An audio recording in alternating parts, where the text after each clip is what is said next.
Did you hear about this big fight that broke out on the Senate floor between Senator Markwayne Mullin and the head of the Teamsters? They were getting ready to brawl right there in the chamber. Did you see the video? Yes, I did. You want to run your mouth? We can be two consenting adults. We can finish it here. Okay, that's fine. Perfect. You want to do it now? I'd love to do it right now. Well, stand your butt up then. You stand your butt up. Oh, hold on. Big guy. Oh, stop it. Is that your solution, everybody? So he's standing up and he's taking off his ring and he's just like getting ready to throw down.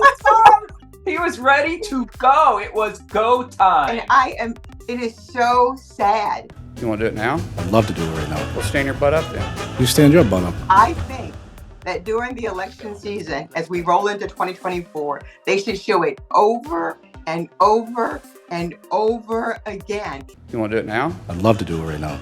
and say, is this the right representation for us? Is this who we really want to be? So much for we need younger leaders because they're more sensible and can get things accomplished and don't embarrass themselves. And his statements are fiction at best. Fiction, I read them. Can you answer? What?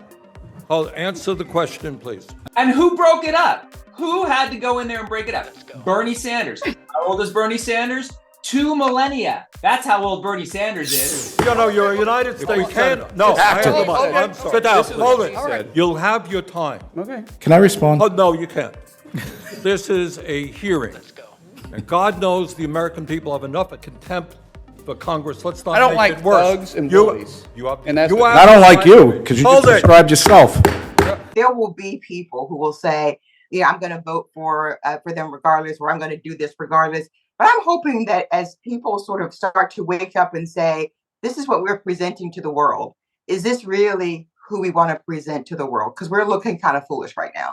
What is wrong with these people? We give them all the power in the world, and it's still not enough for them to act like grown-ups. They just have no respect for the position, no respect for the people, not for each other. What's really interesting is, and this is where I think is a really serious place that we have to go, and that is helping people see who some of these legislators really are. This person thinks that you shouldn't have voting rights. This group of people believe that we shouldn't have birth control. These people believe that they should know who you sleep with. This person thinks that we should never negotiate prescription drugs and you should continue to pay out of the behind for them.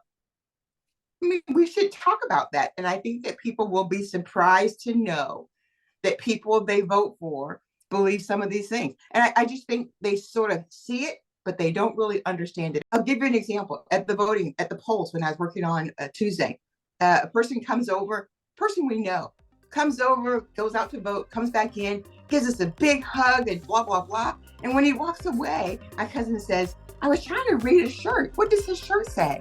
Well, it was one of those shirts that said, I'll never pay for an electric vehicle. If gasoline gets too high, I'll buy a donkey and I'll name him Brandon. And so she had no idea what that shirt meant or what it was. But I'm like, well, if you ever thought he was Republican before, I can tell you that he's a Trumper right now. But she was surprised to know that. And so I just think that there's this opportunity for us to help peel back and let people know who they are. And then they can decide if they want to stay that person. But at least I know what I'm dealing with. And people should know, my community should know who they're dealing with, not just the sign, but what's behind it.